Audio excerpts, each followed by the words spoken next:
the idea of cheap power, torque, and motoring pleasure get you salivating on overtime? And if you want a really fast car without severing an appendage to pay for it, then three machines are likely on your mind: the Dodge Challenger, the Chevrolet Camaro, and the Ford Mustang. Each of these give you the better part of 500 horsepower and no shortage of motoring thrills. For maximum performance bang for the buck and an all-American dose of firepower, these three modern-day rockets are virtually without rival. But which one is the best?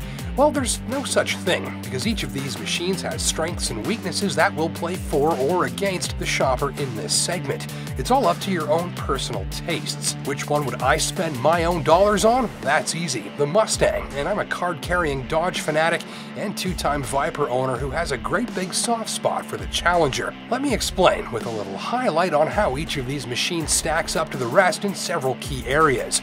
The comments here come from no less than 14 days and 2,500 kilometers at the wheel in each of the mentioned models over the past 1 to 2 years. Specifically, we're talking about the Camaro SS, various Dodge Challenger models powered by the 6.4-liter SRT Hemi V8, aka the 392, and the Mustang GT and Bullitt.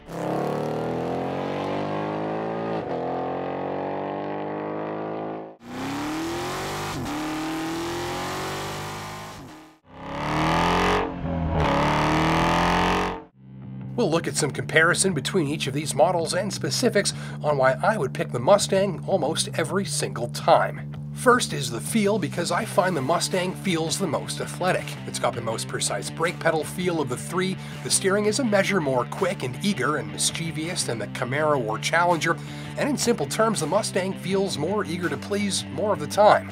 What you experience at the tips of your fingers and toes is a more fine-tuned and precise feel. It's not a big difference between each of these three rides here, but it's there if you're looking for it. All said, it feels like the engineers put in a little extra attention to how the Mustang feels when it responds to your requests. And if you still live in Narnia and think American cars can't handle, steer, or brake, you need to give one or all three of these a test drive. Honorable mention to the Camaro for its magnetic ride control suspension. This technology allows the chassis to finely control ride quality and body motions in real time, turning in an often smoother ride with no hit to the handling. Also, Challenger may be more your style if you're less about precision and more about grabbing things by the scruff and tossing them around. It's a less precise, more brutish feel at times, and if you pick the rocket launcher instead of the sniper rifle in Call of Duty, the Challenger might be the best pick for you. Still, I find Mustang to feel like the group's most expertly dialed-in driver's car. Next up, the Mustang has the best cabin in the game for several specific reasons. Key among them, well, you can see out of it. The windows are taller, the dash is lower, and you can see almost to the edge of the hood. You're surrounded by plenty of glass in the Mustang, which means you're more at ease more of the time while driving, since you're better aware of what's going on around you. In Challenger, you sit deeper in the car, the dash and door panels come up to collarbone height, and there's less glass. It's more like sitting in a deep hole. The Camaro is even worse. The instrument cluster has a useless cowl that sits at nose height, blocking more of the forward view. I'm about 5'10" on a good day, and I can't even hang my arm out the Camaro's window since the door panel is as high as my neck. The Mustang's cabin also looks the most high-tech, which we can assume is important in 2019. It's got the only fully digital instrument cluster in the group, which will likely become your favorite new gadget, since it's customizable to the finest detail and has excellent graphics. The unique blend of materials, colors, textures, and signature toggle switches elsewhere on board make it the most character-rich, cohesive-looking cabin in this group. But the Camaro's cabin is simpler and tidier looking, less distracting, and some shoppers like that. The Challenger, depending on the model grade, also makes better use of better materials for a more high-end feel and appearance. Still, all in all, as a package, you'll likely agree that Mustang has the most good stuff going on.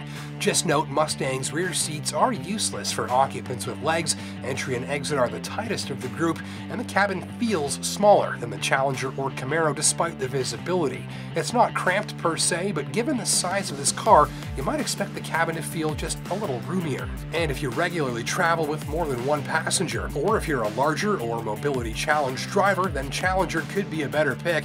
It's the easiest to board and exit, and it has the only adult usable rear seats here. They're not spacious, but they don't require passengers to chew on their own knees either. Finally, Mustang has the best engine in the group. If we consider that as a performance car, the engine is a big part of the performance, or the show that the car puts on for its driver. Camaro and Challenger have big power V8s of 6.2 and 6.4 liters displacement respectively. These simple and highly effective power plants have mountains of low-end torque and sound like 4th of July fireworks. Both have performance that will make your church-going grandmother drop an F-bomb too. Both can be had with either manual or automatic transmissions, ditto the Mustang's 5-liter V8.